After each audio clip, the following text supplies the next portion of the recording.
अस्सलाम वालेकुम व्यूअर्स, मैं हूं शाकिर सोलंकी। व्यूअर्स, सदर ममलिकत आसिफ अली जरदारी और वज़ीर आज़म मियां शहबाज शरीफ दोनों को फ़ारिग कर दिया गया है। आप ये जुमला सुनकर हैरान हो रहे होंगे कि किसने फ़ारिग किया, कैसे फ़ारिग किया। ये कहानी भी बताता हूं कि कैसे फ़ारिग हुए हैं वो और किसने फ़ारिग किया है। और इसके अलावा वज़ीर ख़ज़ाना के हवाले से भी बताऊँगा कि वज़ीर ख़ज़ाना साहब ने मोहम्मद औरंगज़ेब साहब ने बजट तो पेश कर दिया, लेकिन बजट में जो उन्होंने गुल खिलाए हैं कुछ उसके हवाले से बताऊंगा। और जो उन्होंने कुछ ऐसी ऐसी बातें शुरू कर दी हैं जिसमें से ये लग रहा है कि वो किसी शायद एजेंडे पर हैं, किसी और के एजेंडे पर, यानी हुकूमत के खिलाफ, हुकूमत की पीठ में छुरा घोंपना चाह रहे हैं, पता नहीं क्या करना चाह रहे हैं। हुकूमत को लग रहा है कि वो मरवाने के चक्कर में हैं।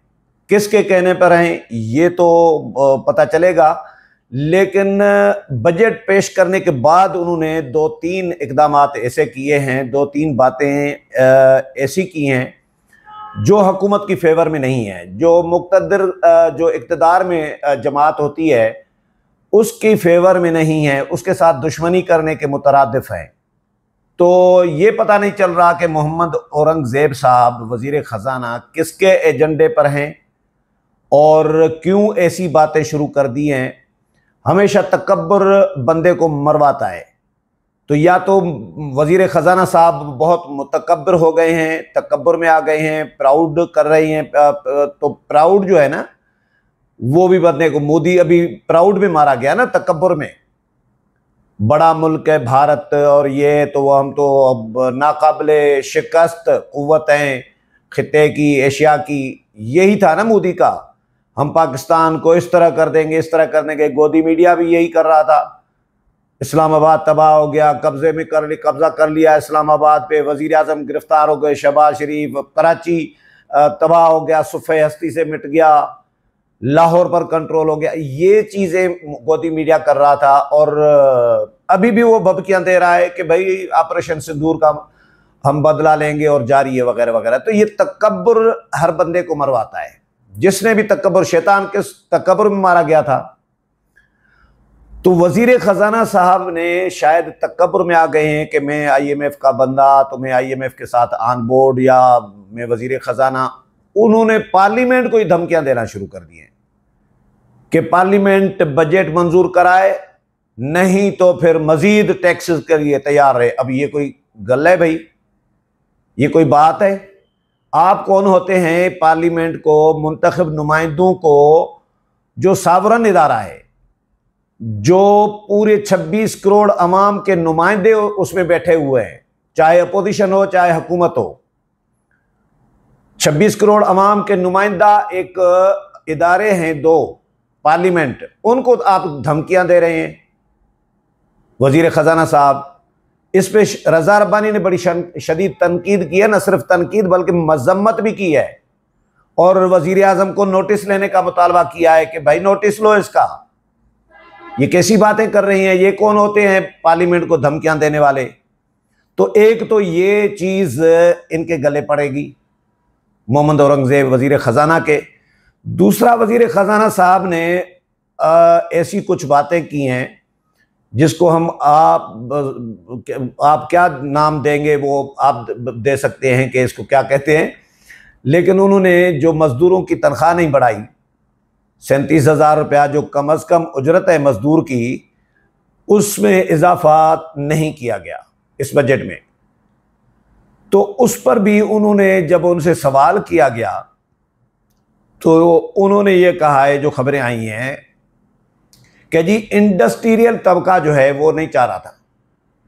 इसका मतलब ये हुआ कि हुकूमत इंडस्ट्रियल तबके के मातहत है, कंट्रोल में है।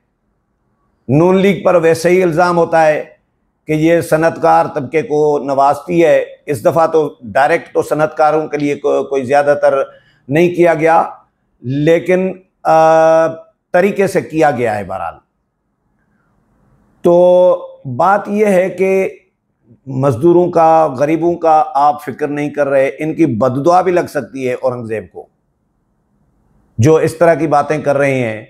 और मजदूरों को कुछ नहीं दे रहे, और उधर से चेयरमैन सेनेट और डिप्टी चेयरमैन सेनेट की जो तनख्वाहें बढ़ाई गई हैं, और स्पीकर और डिप्टी स्पीकर की 21 लाख का 2.5-3 लाख से 21 लाख डायरेक्ट है। और वो भी औरंगजेब से सवाल हुआ वजीर खजाना से, तो वो कहते हैं कि जी देखें 2016 से चेयरमैन सेनेट और डिप्टी चेयरमैन सेनेट और स्पीकर और डिप्टी स्पीकर की तनख्वाहें नहीं बढ़ी थी, इसलिए बढ़ाना जरूरी था। भाई 2016 से नहीं बढ़ाई थी, किसने रोका था? थोड़ी थोड़ी बढ़ाते रहते, लेकिन एकदम इतना जंप आपने मार दिया। और कैसे मार दिया है? अब ये कहा जा रहा है कि वजीर आजम ने नोटिस लिया है। वजीर आजम क्या कर सकते हैं? वजीर आजम कुछ नहीं कर सकते।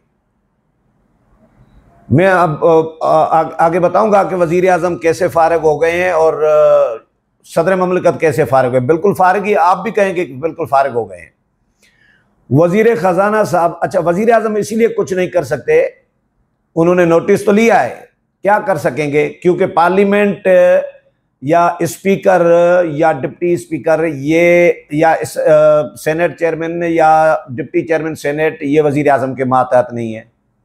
वजीर आजम इनसे पूछगाछ नहीं कर सकते, ये खुद वजीर आजम से पूछ सकते हैं, लेकिन वजीर आजम नहीं पूछ सकते। वो इदारों के, इन दो पार्लियामेंट के जो सावरन इदारे हैं, दोनों हाउसेज, सेनेट और कौमी असेंबली, उनके कस्टोडियन हैं। लेकिन उन्होंने वारदात दोनों ने क्या डाली है? अब ये कहा जा रहा है कि भाई देखें, ये जो बजट पेश किया गया है, इस बजट में कौमी असेंबली का जो बजट दिया गया है, स्पीकर कौमी असेंबली और डिप्टी स्पीकर की जो तनख्वाहें हैं, उस कौमी असेंबली वाली बजट में से कौमी असेंबली ने खुद बढ़ाई है। कौमी असेंबली ने नहीं बढ़ाई।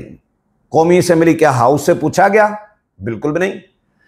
एक हाउस की फिनांस कमेटी होती है, स्पीकर ने उसका इजलास बुला लिया और खुद अपनी तनख्वाह बढ़ाने का फैसला कर दिया, तरीके से, खुफिया तरीके से, खामोशी से। ये स्पीकर ने वारदात कर दी, अपनी तनख्वाह खुद बढ़ा दी। क्या ऐवान से पूछा, राय ली थी? बाकी जमातों को एतमाद में लिया था?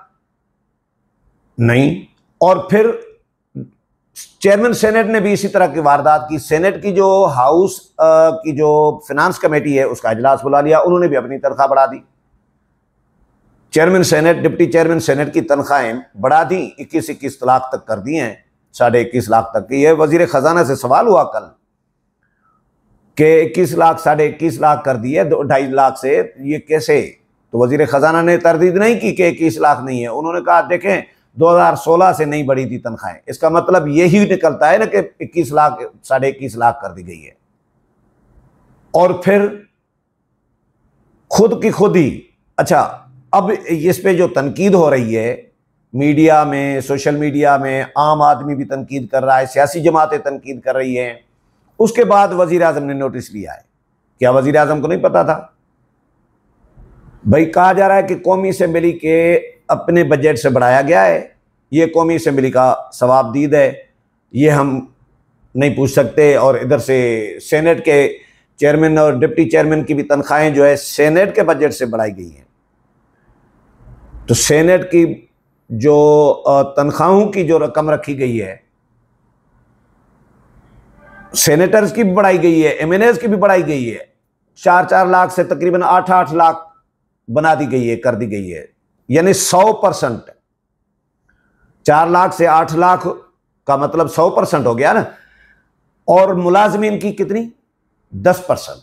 वो भी एहसान करके जब धरना दिया है हजारों मुलाजमीन ने पार्लियामेंट हाउस के सामने, जिस दिन बजट पेश हो रहा था परसों, तो उस दिन धरना था सारा दिन मुलाजमीन का, हजारों मुलाजमीन। वो बेचारा धरना, काबीना ने फैसला किया 6% का, ये वजीर आजम ने एहसान करके 10% किया है, बड़ा एहसान किया है। जो 100-100, 400-400% तनख्वाहें बढ़ा रहे हैं पार्लियामेंटेरियन और चेयरमैन, डिप्टी चेयरमैन और स्पीकर, डिप्टी स्पीकर, उनका क्या? उनसे कौन पूछेगा भाई? हाउस, दोनों हाउसेस को इनका घेराव करना चाहिए, चेयरमैन सेनेट का भी, डिप्टी चेयरमैन सेनेट का भी, स्पीकर का भी, डिप्टी स्पीकर का भी। इनका मुआखजा होना चाहिए, इनके खिलाफ तहरीक अदम एतमाद होनी चाहिए। ऐसे लोगों को इन बड़े ओहदों पर रहने का हक ही नहीं है। भाई पाकिस्तान की मईशत की हालत तो देखो, अभी आईसीयू से निकल रही है, तो आपने यूरोप समझाए, अमेरिका समझाए, तरक्की याफ्ता मुल्क समझ लिया, आपने अपनी तनख्वाह, उधर मजदूरों की उजरत जो है 37,000 रुपए से 37,500 रुपए भी नहीं की, 500 रुपए भी उनके नहीं बढ़ाए, और अपनी 2-2, 3-3, 400% तनख्वाहें बढ़ा दी। वजीर आजम ने नोटिस लिया, कुछ नहीं कर पाएंगे वजीर आजम। हाँ, तनकीद होगी, ऐवान पूछेगा, अवाम पूछेगी, तो फिर कुछ हो सकता है। और दूसरी बात कि वजीर खजाना की मैं बात कर रहा था कि वो ऐसी ऐसी बातें कर रही हैं कि आप हैरान रह जाएंगे। रजा रब्बानी ने कहा है कि भाई पार्लियामेंट को धमकियां शमकियां न दे। अच्छा, और इसमें तालीम के लिए भी, सेहत और सेहत के लिए भी कोई खातर खा कोई बजट इजाफा नहीं किया गया। वजीर खजाना ने बजट तकरीर में कहा सेहत के लिए जो रखी है रकम वो पिछले साल से कहीं ज्यादा है। रजा रब्बानी ने कहा कि भाई पिछले साल से 16% कम है।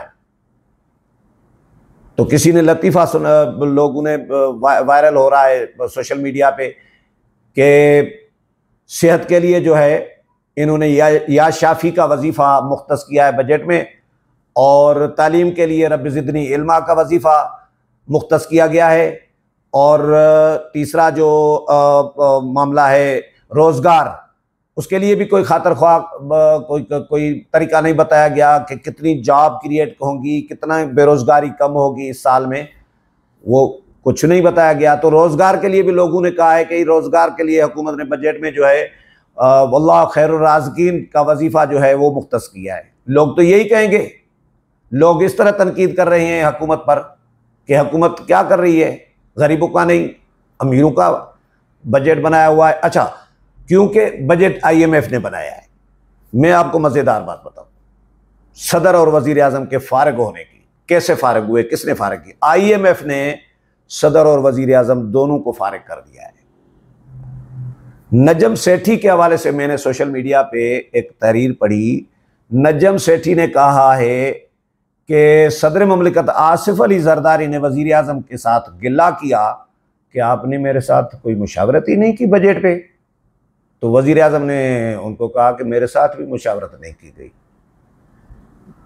बताओ यानी वजीर आजम के साथ ये सच भी हो सकता है, रियली सच हो सकता है, ये मजाक नहीं है, लतीफ़ा नहीं है, जोक नहीं है, क्योंकि ये IMF ने बजट बनाया है।